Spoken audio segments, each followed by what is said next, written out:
श्री सीतानाथ समारंभाम् श्रीरामानंदाय मध्यमाम् अस्मदाचार्यपर्यन्ताम् वन्दे गुरु परम्पराम्।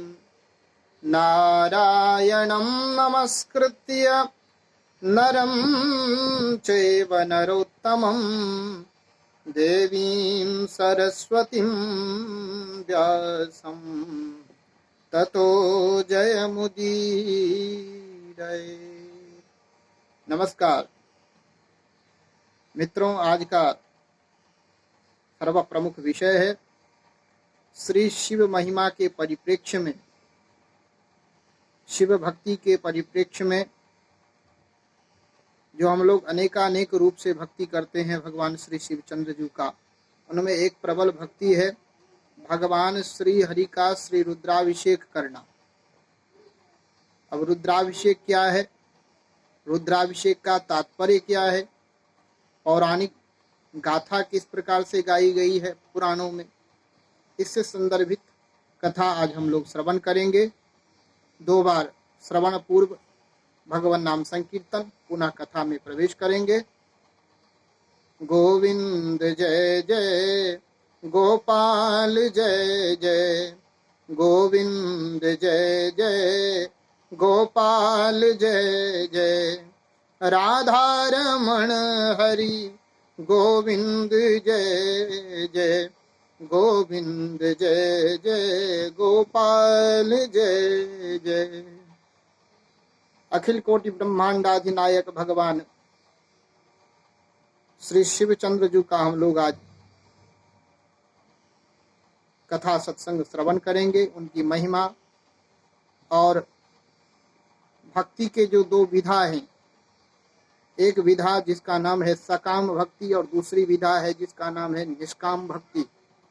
तो निष्काम भक्ति में कभी भी किसी भी प्रकार से ये न के न प्रकारेण केवल भगवत भक्ति होनी चाहिए, इस पे हमें ध्यान आकर्षित करना होता है। परंतु जब हम सकाम भक्ति की ओर बढ़ते हैं तो सकाम भक्ति में ग्रह नक्षत्र दिन मास इत्यादि ज्योतिषीय मतों के आधार पर में हम लोग कार्य करते हैं, क्योंकि सकामता जुड़ी हुई है।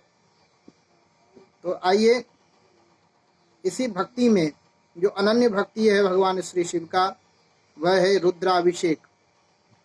अब रुद्राभिषेक क्या है? रुद्र मंत्रों के द्वारा भगवान श्री शिवचंद्र जी की स्तुति करना, रुद्र मंत्रों के द्वारा भगवान श्री शिवचंद्र जी को द्रव्य वस्तु से अभिषेक करना, अभिषिंचन करना।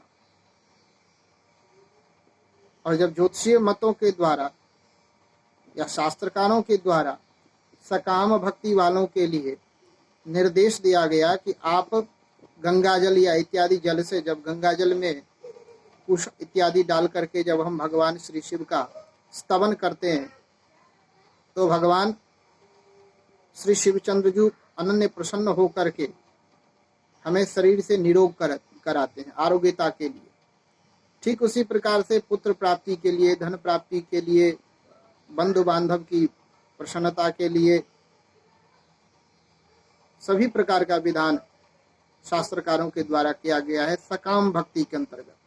निष्काम भक्ति में तो सदैव हरे नाम ही केवलम, केवल यही है, इसमें किसी भी मत की आवश्यकता नहीं पड़ती। परंतु जब हम सकाम भक्ति करते हैं तो हमें दिन नक्षत्र मास शिववास इत्यादि का सहारा लेना पड़ता है। जब भगवान का शिववास पृथ्वी लोक में हो, इत्यादि इत्यादि लोक में भगवान सदैव विचरण करते हैं, उस क्षण में भगवान शिव का अभिषेक करना चाहिए। इन अभिषेक के संदर्भ में पुराणों में अनेकानेक गाथाएं गाई गई है। आइए हम लोग उन गाथाओं में प्रवेश करें। आशुतोष तुम अवधर दानी, आरती हरहूँ दीन जनु जानी। तुलसी बाबा कहते हैं, हे आशुतोष, आशु शीघ्रम तुष्यति इति आशुतोषः, मतलब जो शीघ्र ही प्रसन्न हो जावे, शीघ्र प्रसन्न होने वाले भगवान श्री शिव है, श्री हर है, इसका अर्थ ही है कल्याण। तो हे आशुतोष भगवान, हे औढ़दानी, आप शीघ्र ही मेरा कष्ट हरो। इस प्रकार से तुलसी बाबा ने लिखा। और यह प्रसंग है जब भगवान श्री राम वनगमन की ओर जाते हैं तो अत्यंत कष्टों से त्रसित होकर के श्री दशरथ जी महाराज भगवान श्री हर का निवेदन करते हैं। यह मंत्र भी अचूक है, अमोघ है, वेद मंत्रों के समान है। तो रुद्राभिषेक में इन मंत्रों का प्रयोग करके हम लोग अपने जीवन में जो अनन्य दुख है, इन दुखों से निवृत्ति पा सकते हैं। आशुतोष तुम अवधर दानी, आरती हरहु दीन जनु जानी। इन मंत्रों का जाप करने से भी हमारे जीवन में कल्याण की प्राप्ति होती है। श्री शिव पुराण के अंतर्गत एक दृष्टांत दिया गया है। इस दृष्टांत में स्पष्टतः वर्णन है कि किस प्रकार से श्री रुद्राभिषेक करने से हमारे जीवन में कालों के काल महादेव भगवान त्रिकाल हमारे जीवन में समस्त सुखों की उपलब्धि कराते हैं। सकाम भक्ति वाले सकाम रूप से कथा श्रवण करेंगे, निष्काम भक्ति वाले निष्काम रूप से कथा श्रवण करेंगे। आइए इन सकाम और निष्काम के मध्य में भगवान श्री रुद्र का जो रुद्राभिषेक वर्णन है यह हम लोग श्रवण करें। काश्मीर देश का राजा भद्रसेन और भद्रसेन का एक पुत्र जिनका नाम सुधर्मा, और मंत्री उनके जो भद्रसेन के जो मंत्री थे उन मंत्री के पुत्र का नाम था तारक। दोनों में अनन्य मित्रता थी, दोनों एक दूसरे के बिना रह नहीं सकते, इतनी अनन्य मित्रता थी। और दोनों शिव भक्त थे। शिव भक्ति से उनका प्रताप चारों दिशाओं में फैलने लगा। एक दिन राजा भद्रसेन के यहाँ श्री पराशर जी महाराज का आगमन होता है। बिनु हरि कृपा मिले नहीं संता।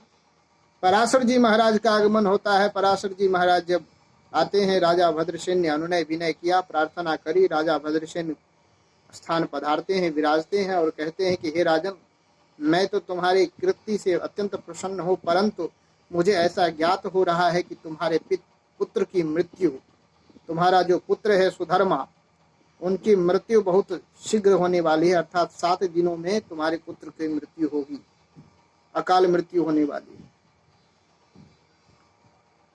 फिर सुधर्मा ने, अब जो सुधर्मा के पिता राजा भद्रसेन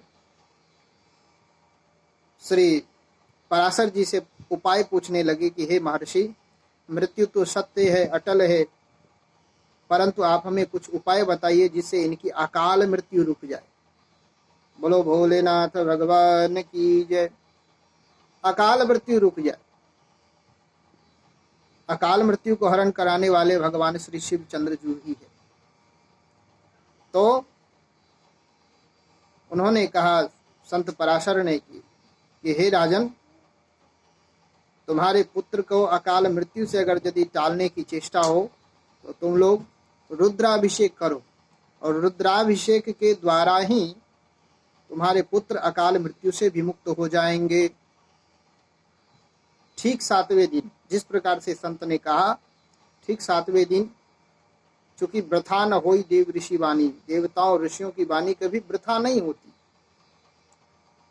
उसी प्रकार से 7वें दिन राजा भद्रसेन के पुत्र सुधर्मा अचेत होकर गिर पड़े।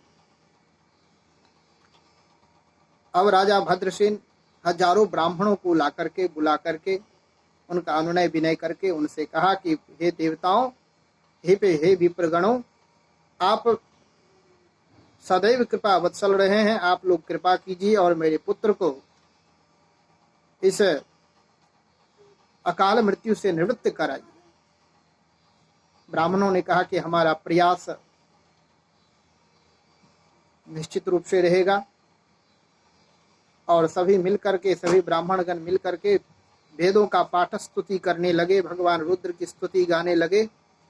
और वह जो मृत शरीर पड़ा था, जो अचेत पड़ा था, चेतना नहीं थी, चेतना विहीन थे, उनके पुत्र सुधर्मा के पुत्र सुधर्मा, वह सुधर्मा जो राजा भद्रसेन के पुत्र थे, वह अचेत हो गए, जिनकी अकाल मृत्यु हो चुकी थी।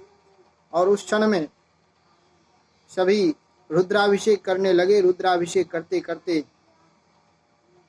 संतों ने ऐसा प्रयत्न किया और विचार किया कि इनके मुख में एक रुद्राक्ष इनके मुख में रखा जाए। राजा सुधर्मा के पुत्र, राजा भद्रसेन के पुत्र सुधर्मा के मुख में एक रुद्राक्ष मुख में रखा गया। और जब यह चलता रहा, क्रम चलता रहा, रुद्राभिषेक का क्रम चलता रहा, रुद्राभिषेक करते करते जब ब्राह्मणों ने जब स्तुति गाने लगे, जब रुद्राभिषेक पूर्ण हुए, उसी क्षण भगवान का प्राकट्य होता है। और वह जो अचेता अवस्था में, वह जो मृत्यु को प्राप्त हुआ सुधर्मा है, वह भी उठ खड़ा हो जाता है। बोलो कृष्ण कन्हैया लाल की जय। तो यही है रुद्राभिषेक का प्रमुख फल। वैसे तो हरि अनंत, हरि कथा अनंता, हरि अनंत है, हरि की कथाएं भी अनंत है। तो हमें भगवान श्री रुद्र की उपासना में, भगवान श्री रुद्र की उपासना निश्चित करनी चाहिए। और सभी जो निष्काम भक्ति वाले हैं वो निष्काम रूप से करेंगे, जो सकाम भक्ति वाले हैं उनके लिए जैसे दूध आदि से करने से किस प्रकार का फल मिले, दुग्ध आदि से करने से, घृत से करने से किस प्रकार का फल मिले, ऐसा शास्त्रों ने प्रबंध बनाया। अब शर्करा आदि से करेंगे रुद्राभिषेक तो भगवान लक्ष्मी की प्राप्ति कराते हैं, श्री आदि की प्राप्ति कराते हैं। ठीक उसी प्रकार से जैसी जैसी कामनाएं होंगी, उस कामनाओं के आधार पर उन द्रव्यों को विभाजित कर दिया गया है। और उन द्रव्यों को विभाजित करके, और उन द्रव्यों से जब हम भगवान श्री रुद्र का अभिषेक करते हैं, तो भगवान कालों के काल है, महाकाल है। और जो महाकाल अभी हमने दृष्टांत में श्रवण किया कि राजा भद्रसेन के पुत्र सुधर्मा भी जो मृत्यु को प्राप्त हो चुका था, और मृत्यु के प्राप्त होने के बाद भी अकाल मृत्यु से उन्हें भगवान शिव ने बचाया। ब्राह्मणों ने मिलकर के भगवान श्री रुद्र की स्तुति गाई, श्री रुद्र का अभिषेक किया, और इससे इनका जीवन सफल हो गया। हम तो कदाचित मानव है, हमारा भी कल्याण होगा। मेरा विश्वास है कि जो आनंद इस कथा में प्राप्त होती है, वही आनंद और जिस प्रकार का फल इस कथा में प्राप्त होता है, वही फल आप सभी श्रोता बंधु को भी प्राप्त हो। आइए 2 बार नाम संकीर्तन। पुनः भगवान जिस प्रकार गति, मति और रति देंगे, उसी प्रकार से हमारे इस मॉडल ऑफ इंडियन एस्ट्रोलॉजर में आप अग्रिम वीडियो के द्वारा भगवान की कथा, सत्संग, महिमा आदि श्रवण कर पाएंगे। जय सीताराम, जय राधे श्याम। गोविंद जय जय गोपाल, जय जय गोविंद, जय जय गोपाल, जय जय राधा रमण हरि गोविंद, जय जय गोपाल, जय जय गोपाल, जय जय। बोलो गोविंद माधव भगवान की जय। कृष्ण कन्हैया लाल की जय। नमः पार्वती पतये हर हर हर महादेव।